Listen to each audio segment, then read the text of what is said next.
What stuff? On the I like will the when we go to the clips. I can't do it yet. All right, cool. Welcome into the debut episode of On the Clock, Fox Sports The Gambler and iHeartRadio's NBA Draft Show. The NBA Draft just a few weeks away. I am your host, Sam Oshtry, and joined by a guy who's making his debut on these airwaves, former collegiate basketball player, currently professional basketball player, made stops at Columbia. We won't even count that school or acknowledge that place. Columbia, then St. Joe's, then Bucknell. Did I miss any? I don't think so. 3 stops in college, and now he's playing professional ball. Just wrapped up his first year in Greece. His debut on Fox Sports The Gambler and iHeartRadio. My co-host and NBA draft analyst, we'll call you, Jackson Forrest. Jack, how are you? I'm great, Sam. Thanks for having me. Excited to be here with you. Yeah, let's do it. So how this is going to work is we're going to be breaking down prospects throughout the next couple weeks up until the draft, which is a little over 2 weeks away at this point. And how we're going to be coupling the prospects is based off position. So today is point guards. We're going to be breaking down 6 point guards, honestly, film with 5 of them. We're going to be giving you a lot of film, their strengths, their weaknesses, their stats, their background, whether we like them, we don't like them, some NBA fits, everything that you would need to know heading into the draft. And we're starting with point guards today. So we're going to start with Jeremiah Fears. We're going to do some Jace Richardson, some Igor Demon, Kasparis Yakuchonas, Nolan Traore, Walter Clayton. Those are the guys we're breaking down today. But we're going to start with Jeremiah Fears. So we're going to pull up some film here. And just to set the stage on Jeremiah Fears, the interesting thing about a lot of these prospects that we're going to be going into is a bunch of them, there's no consensus. Like, none of these guys are going to be top 5 picks. Some guys might even go late first round, fall out of the first round entirely. There's no consensus on these guys. So a lot of there's a lot of differing opinions, but both by NBA personnel and by just the public consensus is just like there's a lot of some guys love them, some guys don't love them. So let's start with Jeremiah Fears. Jack, do you want to just first give your overall impressions of Jeremiah Fears before we break into the film? Guy who reclassified coming out of high school. He just did 1 year at Oklahoma. It was pretty obvious he was going to be a one and done guy early on. Led them to the NCAA tournament, averaged 17 points per game, 4 assists, 4 rebounds. What are your overall impressions of Jeremiah Fears when you were diving into the tape? Yeah, so honestly, I love this kid. He was originally committed to Illinois, but he reclassified to Oklahoma. They said, we got a spot for you right now. They knew that he's a baller. When I'm watching the film, he's got the most dynamic handle and wiggle in this class. He kind of slithers through the paint. He gets through tight spaces, and he reads the pick and roll really, really effectively. Another NBA aspect that I saw was just elite acceleration off the dribble. Another thing that I love was, for an 18-year-old, he raised his play at the end of the season. He finished with the last 10 games averaging 22, 5, and 5. And he looked like a fifth-year point guard by the end of the season, but he's 18 years old. The biggest thing was he's creative in these switching situations. So in the NBA, you're going to get into these isolation situations. You're going to get a big on you, and you have to create something. Some of these other prospects had trouble doing that, but he's really effective at just kind of dicing these guys up. Yeah. All right, let's get in the film. I think we're going to disagree on some Jeremiah Fears stuff here. Okay, I like that. I hear you on all of the, and you'll dive into it, but I hear you on all the how great of a ball handler he is. There's definitely some ability. There's some analytics stuff that aren't great, but I mean, he's young, and it was an up and down season. But part of what I was saying is he finished really strong. But we'll dive into it. All right, this clip. This is part of the reason I love him. This is my favorite clip of all of these. So look at the poise out of him. He's gonna get the ball. It's light clock situation. He sees 14 come, but he waves him off. He's 18. These kids are older. He gets the matchup that they want. Clearly, they talked about attacking this guy in film. Just gets right by him. Gets through for the jam.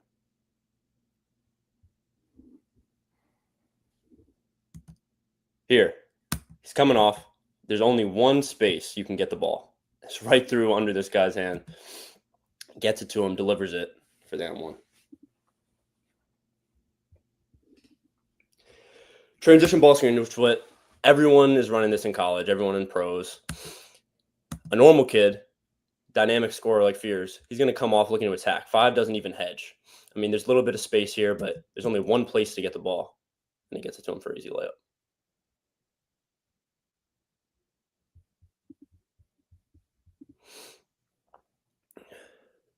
Here you go. It's a stacked Spain ball screen, something that also everybody runs.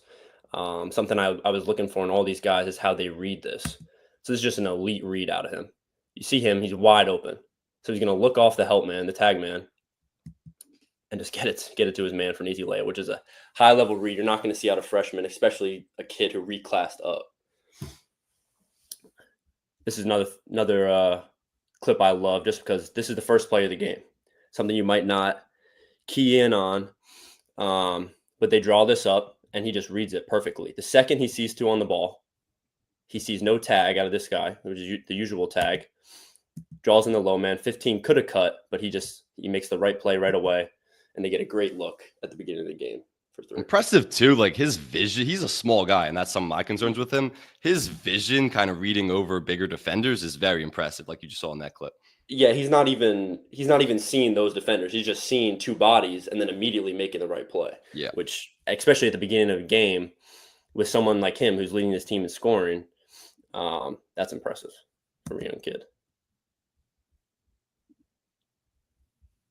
There you go. So this is kind of the dynamic ball handling I was talking about.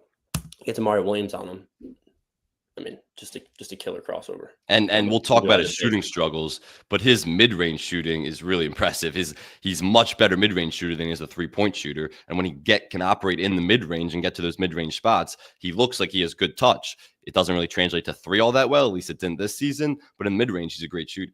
So one of the clips, or this might be this next clip, but you'll see he's kind of he's a streaky shooter in the sense that, all right, yeah, here you go.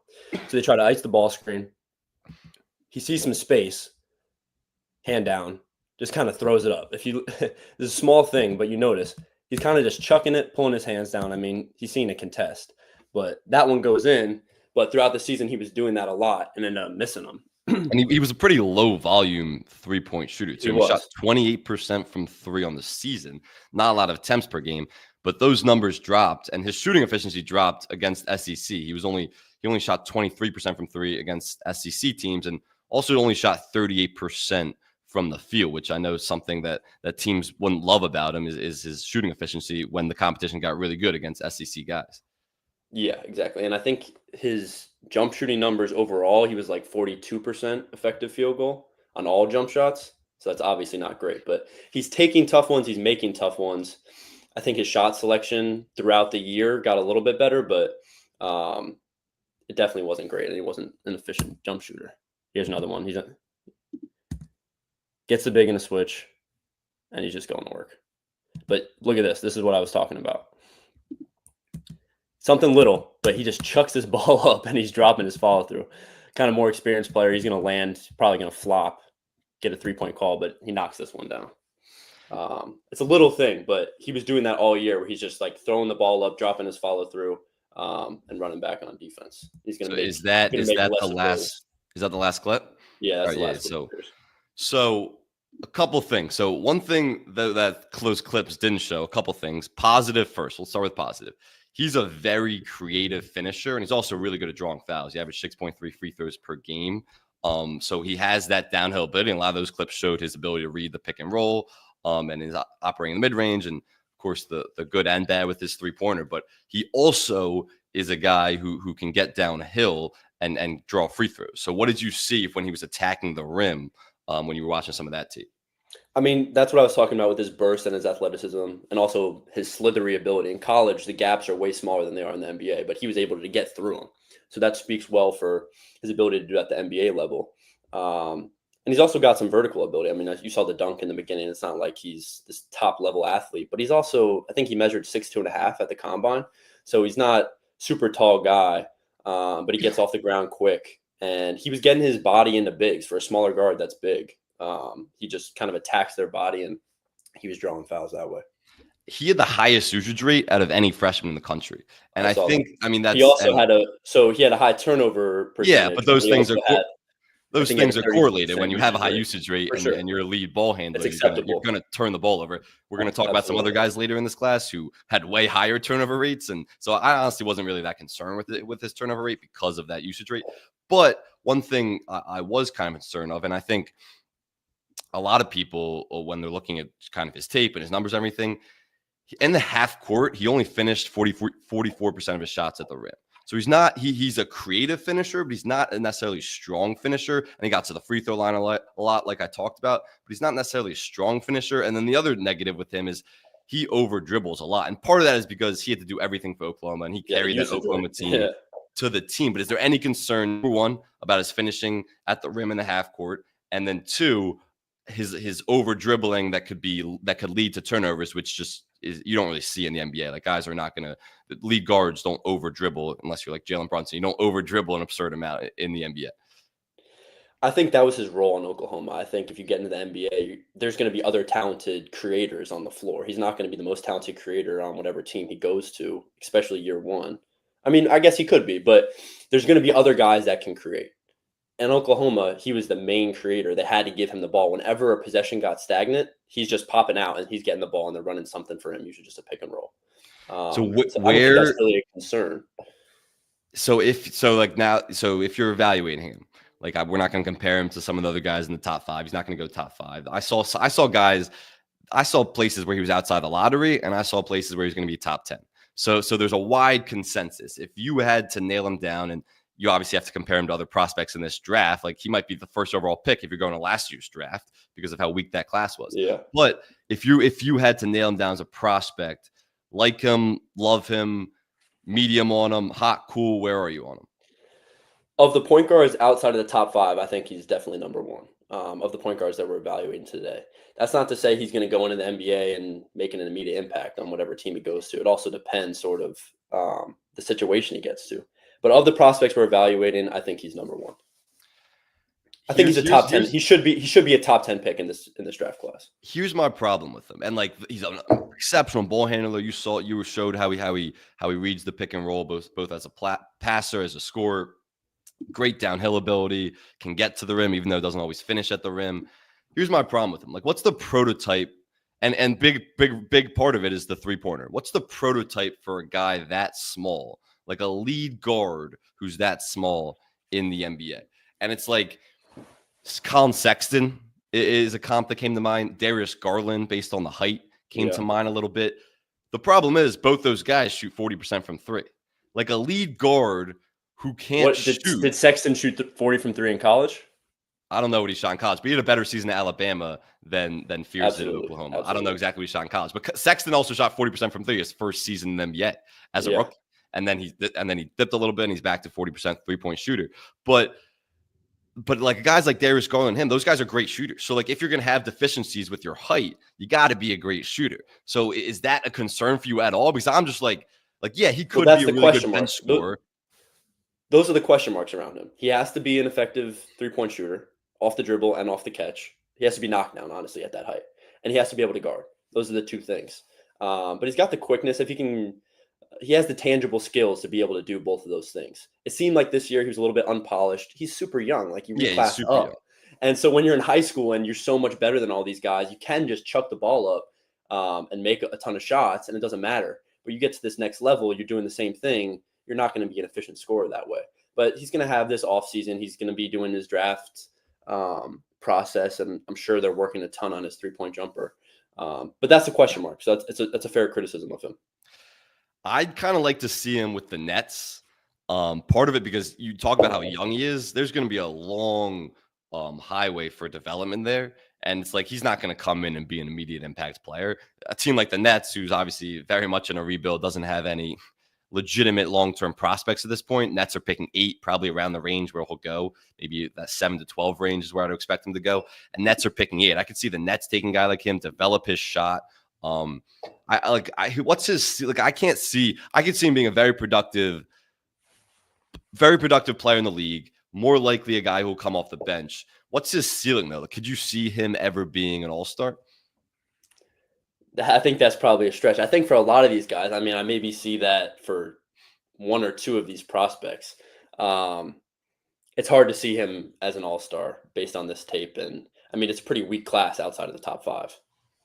Yeah, I'm with you. All right, let's go. Let's go to our next guy, Kasparas Yakuchonas. Before we go to our next guy, actually, let's post a comment, a special comment. I would have taken Forrest in the first round. Oh yeah, Says great Ryan. take. Says Ryan Beef Coyle. Great Went through the take. draft process. How did that? Undrafted. How was your experience going through the draft process when you played a lot of these? That was last summer before you went Yeah. overseas. Before, when you played a lot of these guys who end up getting drafted, and you were going through the similar draft process that they were. A lot of those guys played in the G League and some in the NBA. But what's that process like before we dive into Kasparas? What's that process like when you go through an entire summer leading up to the draft of working out with certain guys who will be drafted and are going through similar workouts and evaluations that you are? Yeah, I mean, we're all doing the same stuff, but it's pretty exhausting. I mean, you get up early, you get into the gym, um, you're working out, then you're lifting, then you're shooting, and then you're playing. So you got like sort of 4 workouts a day, and it's exhausting. But a lot of these guys are putting in a ton of work. When you're with some of these agencies, they're going to make sure you're on a schedule. You're not going out partying or doing anything stupid. Um, so yeah, I mean, it's cool. It's also Where was your draft stuff? we were in Vegas, but Yeah. a lot of these guys are in Vegas. Not just I was at a place called Impact, but there's a few different places out there where they do it. Yeah, All right, but let's it's go. anything else to add? I was gonna say it's cool to be around all high level guys, and to get to that point, you have to be a good player. So it's good to be around those guys and kind of build through fire. Absolutely. All right, let's get to Kasparas. All right, so this is a guy, and I'll pull up his film here. This is a guy who's an international prospect, and a lot of these guys are that we're going to talk about, like a lot of young prospects and also a lot of international prospects, and some ended up making the jump to college, but still you can consider them international prospects. He played for Barcelona's youth team, Lithuania, and then he decided to, instead of continuing with the international track, he decided to come over to America and play for Illinois. And it became very obvious after 1 year that he was going to be a one and done guy at Illinois. Averaged 15 points per game, 5.7 rebounds per game, 4.7 assists, 84% from the free throw line, 31% from three. Not a great 3-point shooter, but we'll talk about that. Before I dive into some of this tape, what are your initial impressions of Kasparas Yakuchonas? So I'm a little bit lower on him. I thought he has a pretty weak handle for a point guard. I didn't think he really created that well, especially for an NBA point guard prospect. Um, it didn't seem like he got downhill that great. He was more of a straight line driver. But yeah, definitely a little bit lower on him than some of the other prospects, just from the tape I watched. All right, and we're going to start with some negatives here. So let's dive in. You can play the tape, and this is before we actually play the tape. If I were to ask you, this guy played 4 postseason games, 2 in the Big Ten tournament, 2 in the NCAA tournament. If I were to give you an over/under of 19.5 turnovers total in those 4 postseason games, would you go over or would you go under? I would definitely go over. You would definitely go over. Do you know how many turnovers he had in 4 postseason games? How many? 24 turnovers in four postseason games. He had 6 in every single postseason game that he played. And this is what we're going to illustrate right now. And that's also part of the difference. Part of the reason I like Fears is because he turned it up at the end of the season, whereas he kind of tapered off at the end of the season. I know he went through some injury stuff, but he definitely got worse as the season went on. So the positives with Kasparas is great feel, great change of pace, accelerator, decelerator, which you see at the next level is really important. Even if you're not a great athlete, if you have that arsenal in your game, it'll translate. Great playmaker, good in transition, underrated rebounder, honestly. But the turnovers and his inabilities, good coming off screens, but his inability to create for himself without a screen, and the careless passes, the turnovers, all that stuff is pretty poor. So yeah, let's play the clips. And break it down, chime in whenever you want. Yep. But this kid, Lamont Butler, just gets over that screen easy, no setup. Easy, and then that's just like kind of illustrates when he's up against more athletic, bigger defenders, he struggles to take care of the basketball. Like he's not some super strong guy or particularly athletic. So when you have guys who are in your grill like that, like Lamont Butler was, he doesn't always take care of the basketball. And this was a game he had 6 turnovers, and we'll show another one right here.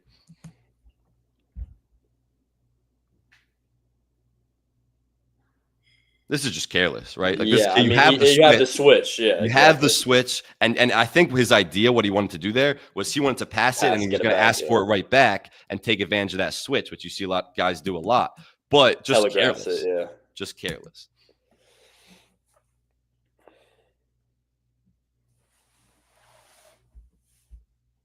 So that's a here little you Spain have action. as Yeah. you were talking about Spain pick and roll right there, So and so yeah, he has I yep. highlighted this. Oh yeah, Real you quick. you highlight that. I didn't even notice you highlight that. But you have the Spain pick and roll, and the read on that is obviously the shooter drifting out to the 3-point line. Yeah, He's three in gonna the paint. have this. He's gonna have that shooter.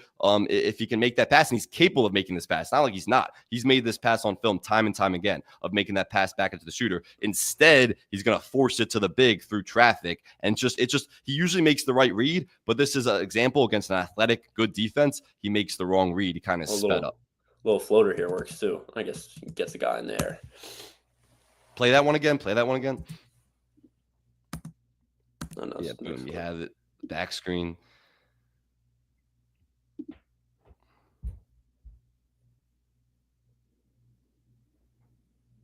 Ball screen, back screen, and just forces a bad pass. Yeah. All right, last one we're going to show. I mean, it's a lot of turnovers that we're showing. That was 3 from one game. He had 6 in that game. This is the last turnover we're going to show. And this is kind of just his inability to create for himself without a ball screen. And this is just great job by Iowa. Pause it. Great job by Iowa to be in the gaps. And great help defense. But this is just like he can't create, and anything that you see here, but he can't create for himself unless he has a ball screen. And this is kind of what you see when he tries. He gets sped up, and he against stronger defenders like this guy is, who just chests him up. He can't create for himself, and he turns the ball over. Yeah, I mean, there's honestly good spacing right now too. You have the big outside the paint. If you could create to the right, try to get this guy in and kick out, or your big comes in, but tries to go middle. That's a great point. Great point. I'm really glad you brought that up, because he only can drive to his left. Exactly. On his drives to his right, he shot 26%. On his effective field goal percentage was 26% on his drives to his right, compared to 60% effective field goal percentage on his drives to his left. So he's not a guy who's ever looking to go right. He's constantly trying to looking to go left. And you just said it, like he is spacing to the right a little bit, but it's good help and good job being in the gaps by the Iowa defender around the nail, and the turnover is what happened. Yeah, I mean, he's not even at the nail. I guess this kid's a good shooter, but he's not even at the nail. And he just gets chest up immediately. The help didn't really even do much. Yeah, that's a bad take. All right. Next one we're gonna show some positives, right? I mean, yeah, I guess you don't have to go back to that. This is so let's talk about his shooting for a second, because there is a little bit of he deserves the benefit of the doubt from the perspective of he injured himself around the beginning of January, his forearm, and before at January 1, which wasn't a huge sample size, and a bunch of those games are non-conference against some not great competition, but he was shooting 41% from 3 around at January 1st, the turn of the new year. Obviously ended up shooting 31% from 3 on the year. Those numbers completely dipped. But the first week of January, he had a forearm injury. And I don't know how much that contributed to it. He played pretty much the entire season through it. But he obviously became a much worse shooter. So I don't know if that's an excuse you want to use. You could.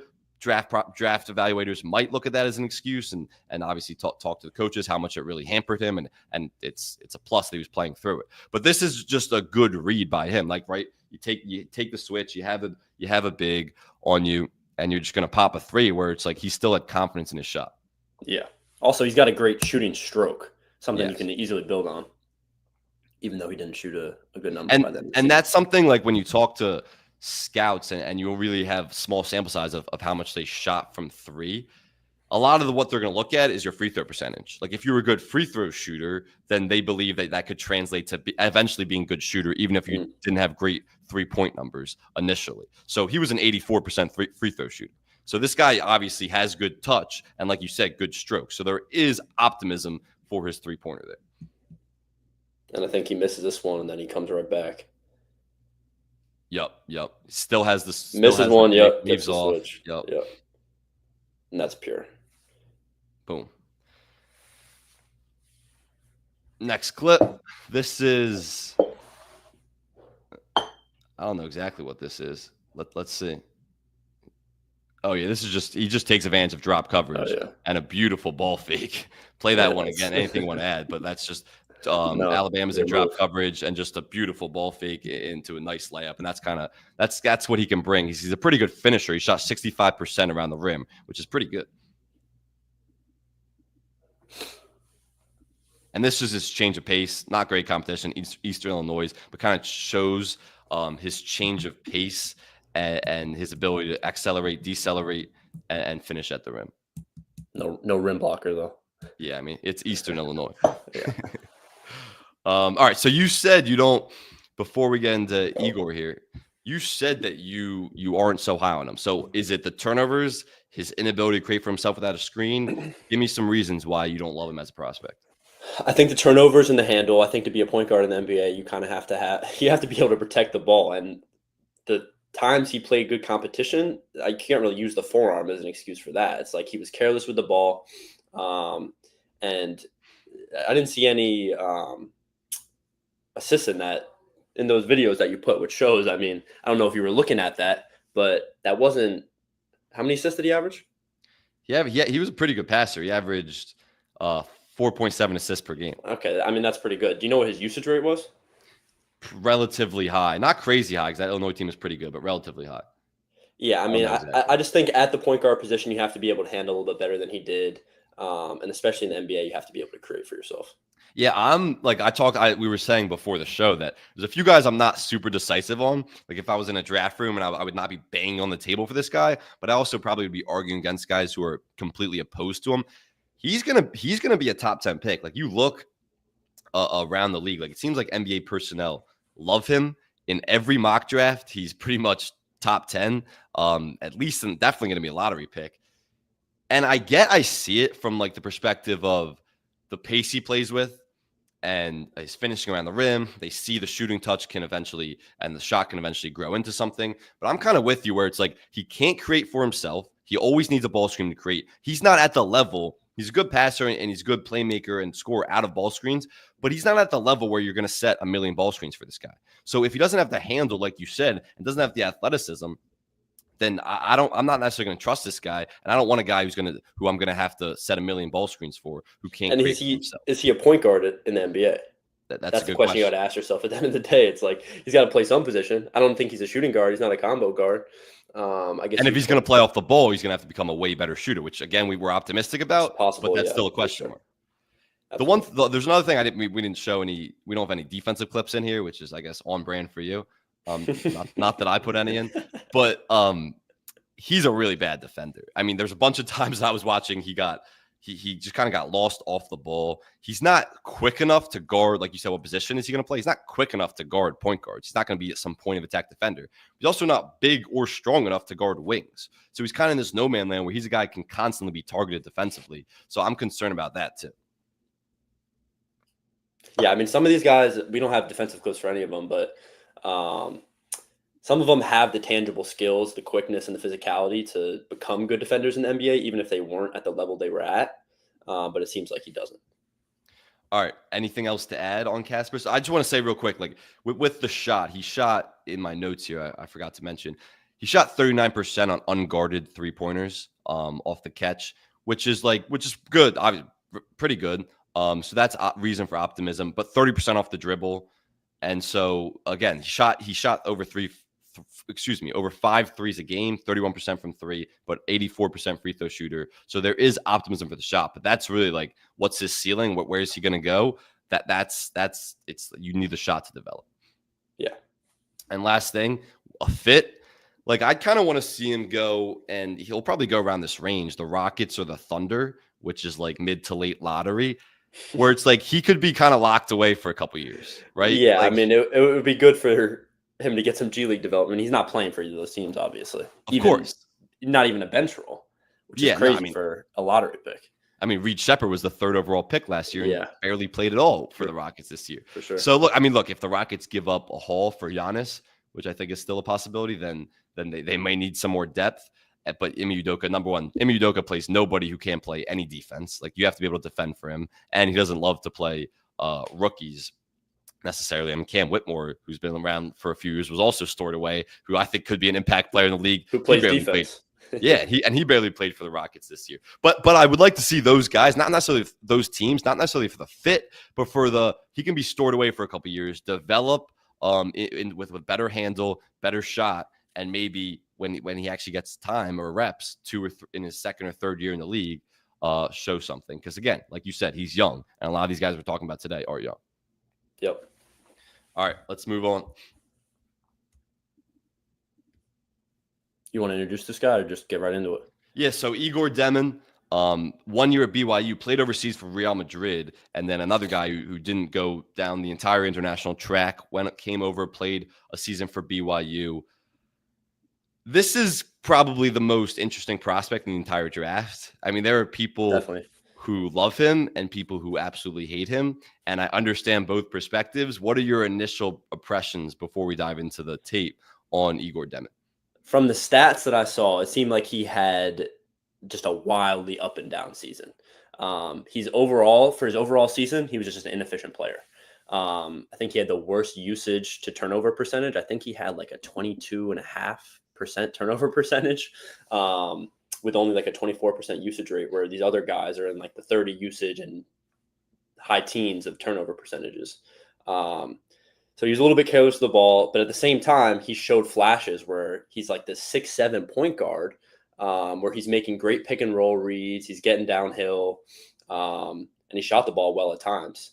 So yeah, I think he could go anywhere in this draft, but he's probably the most polarizing. And if you think he can put it together, he could be a really high value pick. But if he can't, then he seems like he could be a bust.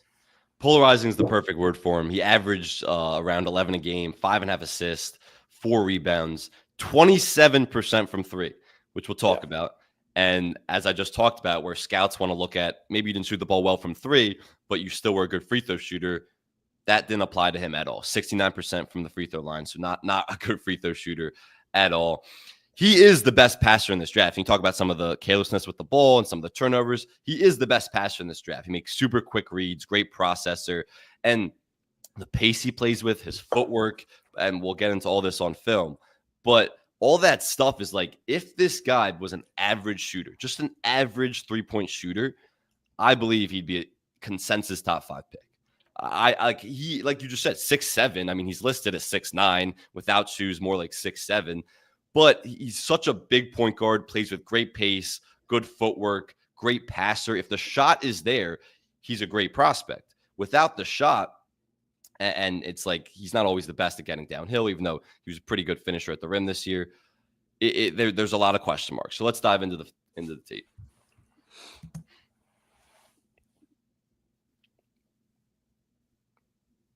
All right, so I guess we're going to start with a shot. I thought I rearranged these clips, but I guess not. So I guess let's start with the shot. So let's go back for a second. All right, so this is he uses a ball screen. Obviously, it's the right read. The Alabama scout is saying go under Igor's ball screens because he can't shoot, definitely can't shoot off the dribble.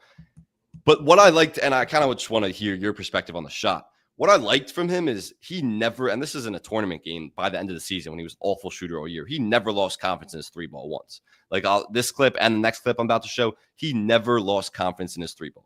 So that was what's impressive, where it's like, even if he wasn't a good shooter, he never lost confidence in it. But I do want to, and you can play the clip, I do want to see, like, from your perspective, it's kind of a flat ball. Yeah. And I'm not a shooting mechanic guy at all. That I'm going to leave that to you. But it's kind of a flat ball, but I kind of like his stroke. It's not like an ugly looking shot, which is kind of weird and surprising to me why he's such a bad shooter. And just some more context, that this wasn't just one bad season. Even when he was playing for Real Madrid, he at the Next Gen tournament last year, he shot 18% from three. So this has been a trend for years. So what do you see from his shot as a shooter? As if people don't know, that's Jack's specialty. He's a shooter. What do you see from his shot? Like, what could he develop better in terms of mechanics of his shot where he could become a good shooter? Yeah, I mean, I think you hit it on the money. I mean, that's a flat ball, but he's got a compact L here. He's got a solid base. I mean, this is off the dribble. He fires it. He comes forward a little bit. He looks a little bit like off balance, but that's kind of normal coming off his step back. Yeah, weird release, and he drops the follow through. and kind of runs back. Probably didn't feel good coming off his hands. But something that you said that I think is interesting is that he never lost confidence in his three ball, and he also was turning the ball over at a high clip. So it shows you that he's not afraid to make mistakes, which is a good thing, especially in a young prospect, to kind of stay with their game no matter what's happening. And in this next clip here, you same thing, right? Like break down the shot, but you're going to see that he's going to get a switch. He's going to switch onto a big, and look, this is the right read. Right in his Obviously, face, like it's a contested. There you go. Oh wait, this is the wrong clip. All right, I guess go back. We'll go back. I guess I rearranged order. So go back. So this is kind of Igor. I like this, yeah. Really, really bad. I mean, it looked like they were trying to hedge defensively. If you want to pause it up there, it looked like they were trying to hedge defensively, but it kind of just turned into a switch. I don't know what the ball screen coverage was. Yeah. It obviously didn't work. Breakdown. Rolled the man down, yeah. But probably trying to hedge, and then he rolled into him, turned into a switch. But this is just like great footwork, right? Like this is what you're going to see from Igor, where it's like he and in a later clip, you can show how he can finish through contact too. But this is just great footwork, great touch, and everything that kind of Igor brings coming off a ball screen in one clip. Anything you want to add from that? No, I mean, that's just great creativity. He gets in there. There's really no shot. And immediately he gets to something where he's creating something and gets a big man to bite on an up fake. That's what you need to do when you're kind of stuck in the paint. Next one we got here is this is the clip. This is the three ball. Yeah. This is the three ball. Gets the switch onto a big. Like that's a shot that but no hesitation. Yeah, exactly. That's a shot that you shoot if you have a lot of confidence in your three ball.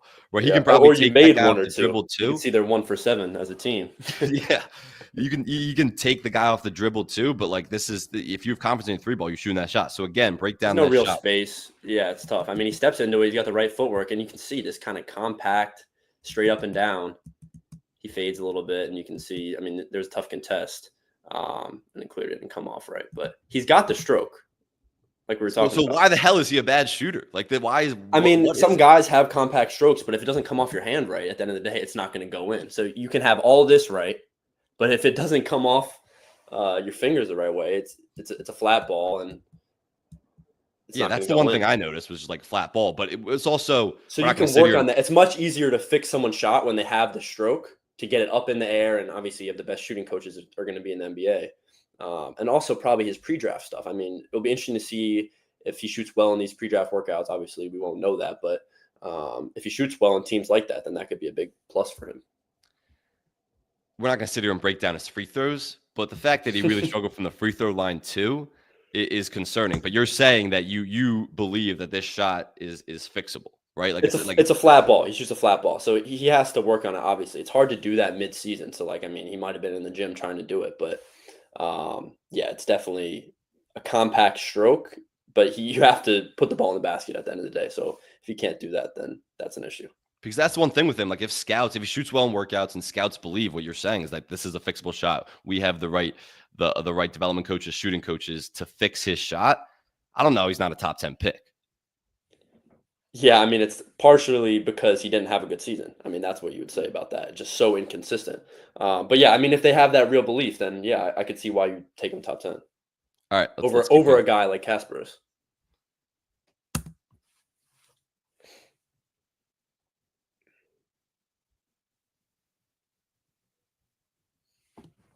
So this is what do we got here? Yeah. Oh yeah, this is what I was talking about. We was just finishing through contact. Again, reject the screen. No, not a smaller defender.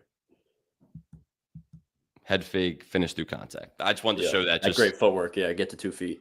Yeah, that's the type of finisher he is, and I believe let's see what he got here. Yeah, he shot 65% around the rim this season, which is again similar to Kasparov's numbers, but really good finisher around the rim, and at his strength and height, pretty impressive around the rim. So this is his processing ability and how he is coming off ball screens as a passer. So play it real quick, and then I'll tell you where to pause it right here. So pause it right here, right? Go back 1 second. Right there. So most reads in this is you're going to hit the guy in the short roll, the pocket pass. Yeah, you're gonna hit the guy in the pocket pass in the short roll here. The low man, the opposite low man is gonna help, right? He's going to commit to the roller who gets it in the short roll, and that's going to be an extra swing.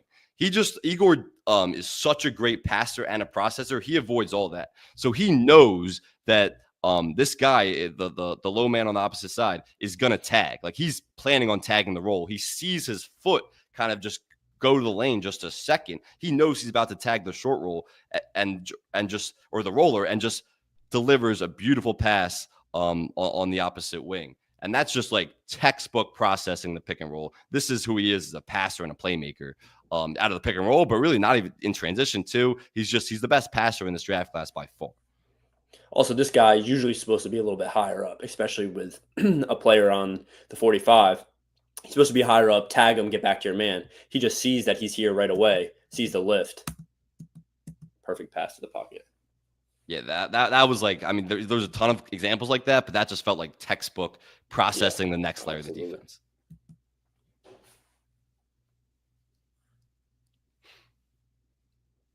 Next, what do we have here? Oh, yeah, this is another great pass out of a ball screen. Just kind of shows his patience.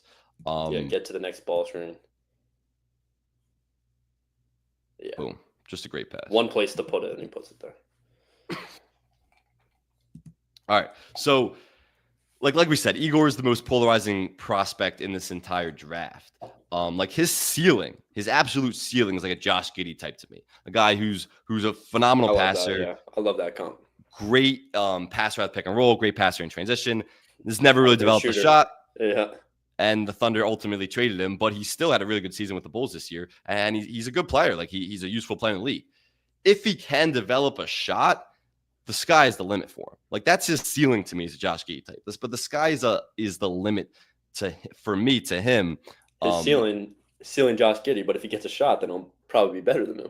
Yeah, that's what I'm saying. So like, his ceiling is Josh Giddey, but that without a shot. If he never develops a shot, that's what I meant. If he never develops a shot in his entire career, like Josh Giddey has it. But if he does, then you obviously have to elevate his ceiling even higher. Absolutely. So where are you on Igor? If you had like the 10th pick and you were a franchise, let's say, that doesn't need to take a swing on a superstar, you have a decent young core, are you drafting Igor? I think he's a great developmental project. I think if you get in the gym with him and you can develop his shot, obviously he needs to be more consistent. But if you believe in him, I think that's a great pick. If you're looking for kind of this bigger point guard, which is kind of the prototype in the NBA now. And one thing that we didn't show in those clips, but BYU played with the fastest pace. Them in Alabama played with the fastest pace in the entire country. And Stan Van Gundy said something really interesting on a broadcast recently when he was broadcasting a Pacers game. He was like, your coach doesn't dictate the pace. Your point guard dictates the pace. And that's why the Pacers play with such great pace, and because of Tyrese Halliburton's skill set. Similar to Tyrese Halliburton, Igor did this thing. I'm not comparing him to him, but Igor did this thing where he would get the ball. Either he was defensive rebounding himself or he would get an outlet, and he was constantly just passing up the floor. Like, not a lot of guys, most point guards that we see in this class and most classes are advancing the ball through the dribble. But obviously the ball moves quicker with the pass. And he advanced the ball up the floor and created pace for BYU, which is why they play with one of the fastest pace in the entire country. So I was really impressed with that. I really like this guy.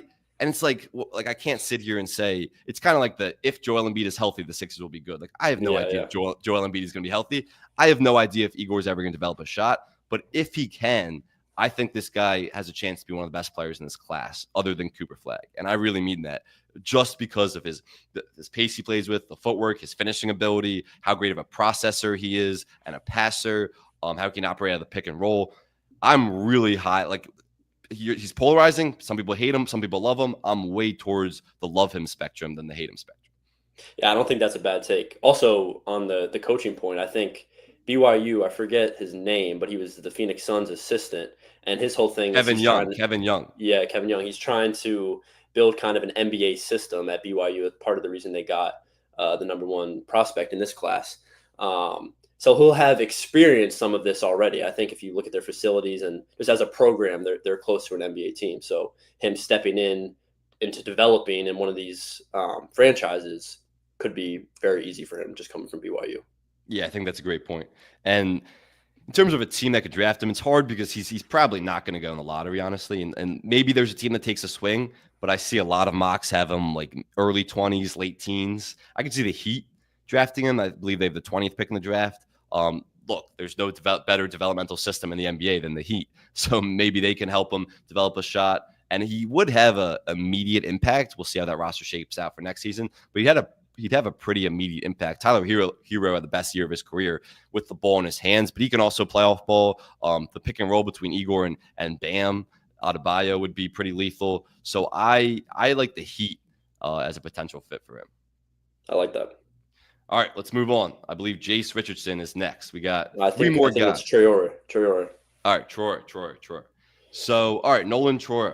So another guy who never played this is the only guy actually that we're going to talk about that didn't play any college basketball, but he is another overseas prospect. Played in France for Saint Quentin, as you can see on the screen here. Did I pronounce it wrong? Saint Quentin. Saint Quentin. I forgot you spent a year overseas, Mr. International. Mr. Euro. Did you ever go to France? No. Have you ever been? Yeah, I have. I've been to Paris. Saint Quentin. All right. 10.8 points per game, 5 assists. Some of his strengths is exceptional speed and athleticism, terrific downhill driver, good handle, plays a good pace. Not a great decision maker, some questionable shot selection, bad defender. You've watched this guy way more than me, so take it away. Yeah, so I watched a ton of tape on this guy.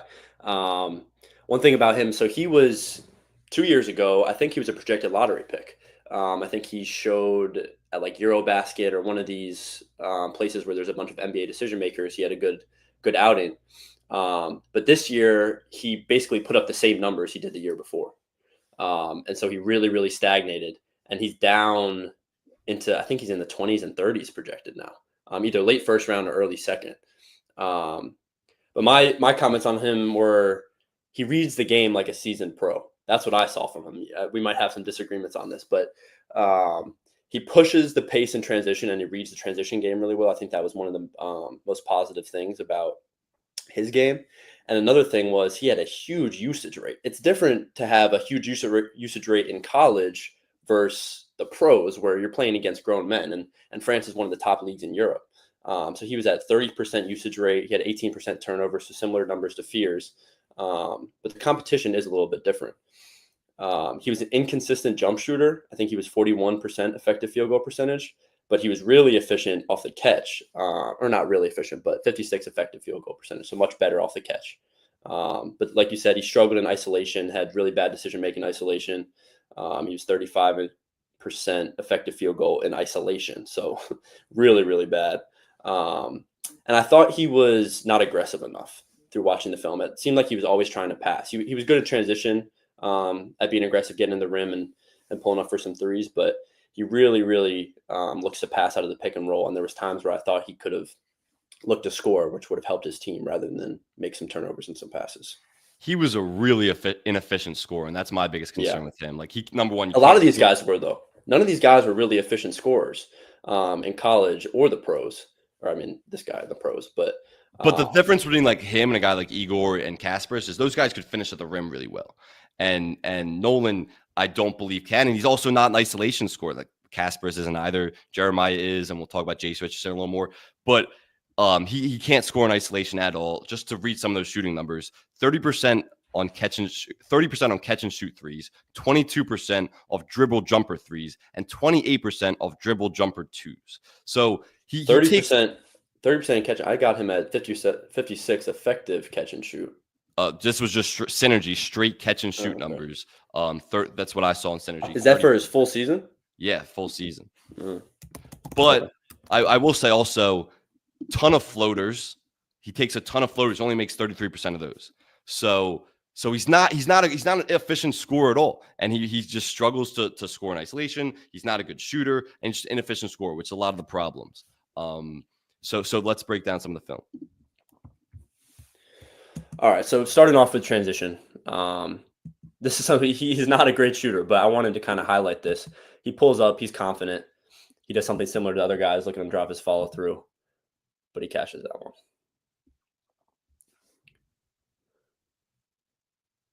What clip is this? Oh yeah, so this is another 3-point shot. So I wanted to give him some positives to start.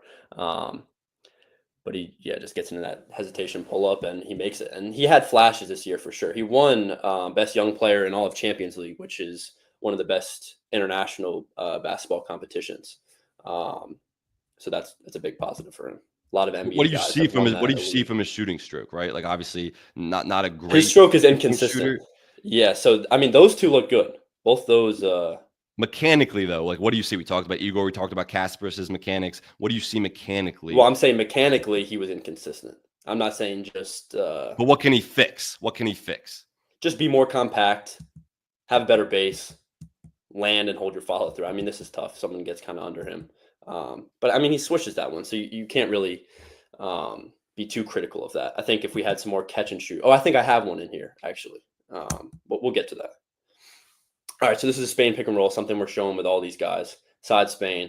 He reads this perfectly. He's always looking to pass. He's not even looking to score. He sees two guys run into each other. Back screen hits them. But he also, the low man comes Well over. He puts executed. it, yeah, the only place the ball could go right next to the rim for the dunk. And he's young. That's another thing I'm looking at these guys. Oh, also another thing that I love from him with the high usage rate, he's always looking to get to the next action for his team. So this is kind of highlighted right here. They're on Spain. It's not, they don't really get anything out of it, but he gets right out and they're always looking to get him the ball again. Come for a step up, reject, puts it right where it needs to. Easy layup. So again, passes it out, and then he's going to get to the next action for his team. This is something though. So this is the problem with his isolation. Gets down, can't really shake him. Kind of throws up some BS. See how he fades away, just throws it up. And then look at That's an this. awful shot. I highlighted this, but this is, I mean, just terrible body language out of a young kid early in the game. And if you're going to be a point guard leading grown men, you can't be doing this after you miss a shot, no matter if you're airballer or not. This is another negative out of him. He gets a switch. So this is against a EuroLeague team. This is Nadir Hifi, another one of the best players, young players in EuroLeague. I think he won best young player in EuroLeague, which is the top European competition. But he's in isolation. He's got good spacing to the right, like we talked about. Tries to go, and just can't shake him. Goes middle, just gets it completely stuffed. So those are all the clips I got on him. Yeah, so I've watched Nolan the least out of probably any prospect in Yeah, this draft. But what you're seeing, kind of everything coming out leading up to the draft, is his stock is completely tanked throughout the season. exactly. Yeah, Like completely tanked throughout the season, and it's for all the reasons that you just showed and we talked about it. But in terms of a fit, I'd be interested in hearing your perspective on where you would take him. Like if you are in the mid-20s, he's not going to go above 20, but if you're in the mid-20s, where you would see him potentially go. Pacers in the NBA Finals right now, like pretty decent fit where number one, he'll have a lot of room to develop. He will not be an impact player. Like you talked about, good passer, good playmaker, inefficient scorer, can't score out of isolation. But that's a team that plays really fast. We know, likes to move the ball a ton. I kind of like him with the Pacers for a developmental organization that he'll sit for a couple years at least, but like to play a similar style. So Pacers drafting 23, I could see them taking a swing. They don't need a surefire prospect right now. No one who they draft will probably contribute next year regardless. So I could see the Pacers taking a swing at 23.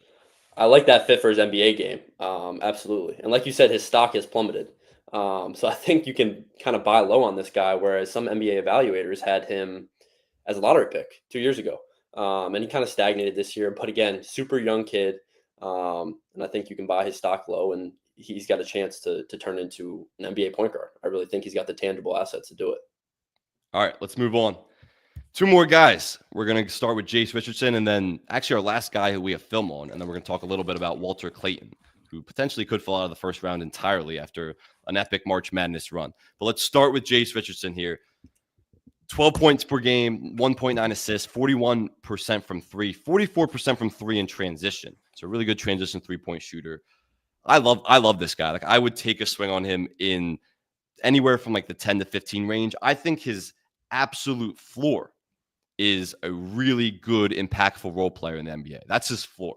And the comp, and before I actually give a comp, let's break down the tape. All right. I like this clip. Okay, yeah, boom. Start it over. This is just a beautiful move. But if you go back to the beginning, so he comes off the curl, recognizes he has a switch. Stop it there. Recognizes he has the switch coming off the curl, and this is, you see Tyrese Halliburton do this all the time against the Knicks when he had Mitchell Robinson. He was in the lane, saw he had the switch onto a big, and then he would kind of just dribble out to create something because he has the big, passes it, gets it back, calls for it back, knowing he has a switch. It's called kind a of waves boomerang. off the big coming to set the screen, and it just takes advantage. It's a beautiful dribble move, and kind of illustrates how great he is as a ball handler and how his creation ability on this one play. Yep. Call that a boomerang. Pass it and get it back. Boomerang. It's a good name. Yeah, I mean, that's kind of like what he is. Like, he's a great footwork, mid-range scorer, can finish at the rim, all these things that he does exceptionally well. Like, real quick, just to read, and we're going to break down some pick and roll, but he was one of the most efficient pick and roll ball handlers in the entire country. He averaged 1.099 points per possession on pick and roll, 1.223 points per possession in spot up situations, and 1.304 points per possession in transition situations. All of those, pick and roll ball handlers, spot up, transition, all were on the excellent mark at 95 percentile or higher on synergy. So in any situation that this guy has, he's a really efficient player. Which is not common for the guys that we're evaluating today, at least. No.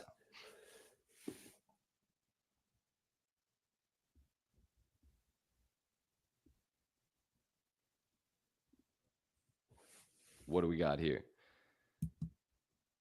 Oh, yeah. This is just getting through tight space. Yeah. Yeah. You break it down.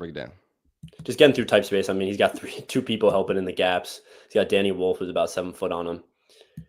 Could go to the middle, sees the help, just slithers through and makes the right read. He gets 2 7-footers on him by the end of that. Yeah, that. Like, he's a pretty good passer. He's small, and that's the big concern with him. But like, in that clip that we just showed, like, that's passing 2 7-footers.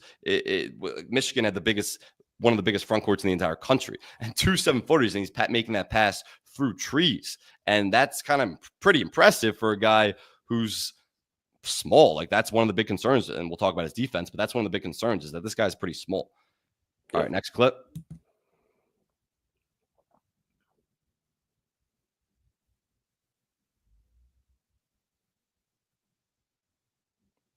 Get it right. You want to break it down? No, you got it. Just gets right around the hedge. I mean, just no chance for that big to Vlad Golden and get around that hedge, and just easy layup at the rim. It's quick. Next clip. He's really one of the only other creators, like high-level creators, out of these point guards that we're evaluating. And he got better as the year went on, too. Like, a lot of these guys, talking about, got worse. He got better. I mean, his scoring improved. His role even increased for Michigan State as Michigan State got better throughout the season. On a really good team, yeah. The problem with him, and I don't really have any negative clips in here, but one is he's 6'3", he's small, he can constantly be targeted, and you saw him be targeted in the pick and roll against some good Big Ten teams, and he won't play lead guard. Like, that's the thing, but that's why my comp for him is Derek White. And go to this clip, and then I'll kind of show you why. Wow.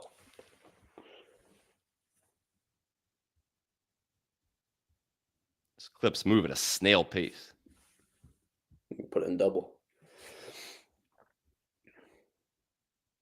Oh, yeah. So pause it. This just it shows his passing. Number one, great coaching from Michigan State. He drives baseline, teach the big on the opposite block to circle up here. And you're just going to see, and that's actually what that big does. He circles up as Jace drives baseline. Just a great pass. Again, through a pretty big front court that Oregon has here. Just a great pass, and kind of just shows his passing ability and his connecting ability. Like, he's a great connector where he's constantly making the right play, right read. Of course, his dad, Jason Richardson, was an NBA player, so he grew up and learning the game the right way. But he constantly makes the right read, and that's what's so impressive about him. And he does that right here as the big circles up for a nice pass.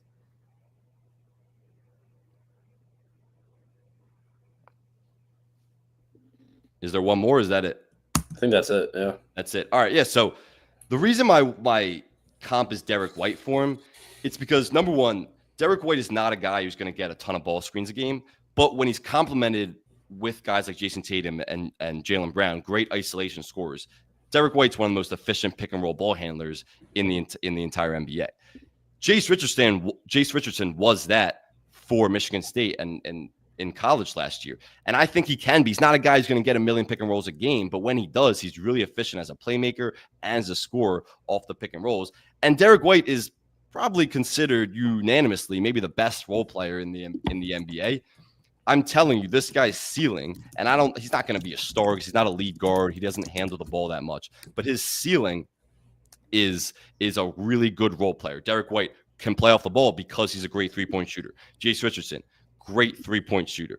His ceiling will be a great role player. This guy will have a 10 to 15-year NBA career if he wants it. I'm super high. I'm not saying this guy, I'm not going to take him as a top 5 pick because he's not going to be some star, but this guy is going to be a really great role player and have a great career in the NBA. And I would take him if I was anywhere from like 9 to 15, I would take him.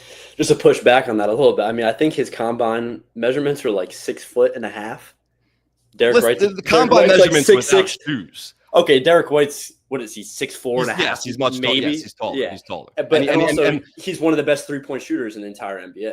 But why that comp doesn't play is because Derek White's a great defender too, and Jace can be targeted. But a lot of these guys in college, you have to develop into very good defenders. I mean, some of them, obviously, none of these prospects we did are getting drafted for their defense, but you have to be able to Is there any reason Jace can't develop into a phenomenal three-point shooter, though? Like you said, Derek White's one of the best in the NBA. It's hard. It's hard to get your shot off when you're 6 foot against 6'7". Yes, but he was 41% from three this year, 44% in transition. Similar to Derek White, who's awesome three-point shooter in transition.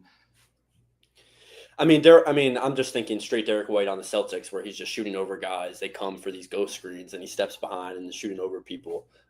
There's no reason he can't be a great three-point shooter. But also sort of what you said about fears, what's the comp for him? I mean, it's not, I'll push back and say it's not Derek White in the sense that, I mean, he can be a good role player, but the way that Derek White plays is not the way that I mean, Derek White's is ceiling. Like that's what I'm saying. His floor is a really great role player in the NBA. Derek White's like the best role player in the league. So that's like his ceiling. But it's really more like the playmaking and scoring out of the pick and roll and how efficient he is out of the pick and roll, which is so he can Derek be a good White's role playing playmaker. Correct. Like Derek White's not going to get a million pick and rolls a game, but when he does, he's really efficient score out of them. Plus, he's a really good off-ball catch and shoot shooter. That's what you saw from Jace Richardson. He wasn't a lead ball handler. Derek White could never be like a lead ball handler. That's not Jace Richardson's role, and it won't be in the NBA. But he's great at the pick and roll, good off-ball shooter, small, and needs to become a better defender for sure. But when you have those things in place, I think that the ceiling for this guy is like, he will be a contributing player on a really good basketball team for the next decade. The problem I have with that is that you can get away with that in college, being 6 foot, standing in the corner. He's not 6 knock down foot. threes. You wear 6 foot without shoes. You wear combine measurements. 6'1.5". How many? The combine measurements are dumb because you wear shoes when you actually play basketball. Okay, you get an inch. You get an inch. So he's 6'1.5". Give him that. 6'2". Give him 6'2". You can get away with that in college, being 6'2", stand in the corner, stand on the wing, knock down threes. In the NBA, if he's not creating, getting ball screens, where is he? So if Derek White's listed as 6'4", Derek White's listed as 6'4". That means he's probably like 6'2". But you get this guy in the defensive end, every single team, whenever he's on the floor, it's just going to bring him into a ball screen, get the switch, and just attack him all game. I agree. He was targeted. That's what good Big Ten teams did all the time. He was constantly targeting the pick and roll. But there's a lot of guys. He's a good late first round pick. I think saying 9 to 15. You think he's a late first round pick? I think he's a late first round pick. He'll be in the lottery. He'll definitely be in the lottery. All right, we'll see. I think he's absolutely a lottery pick. Most mocks have him like late lottery, around that 12 to 15 range. But I think he'll definitely be a lottery pick. But again, he's a guy like a lot of these prospects who are pretty polarizing, where there's no consensus. The range is really wide in terms of potential all-star versus complete bust. The range is really wide with a lot of these guys, and Jace is one of them as well. Yeah.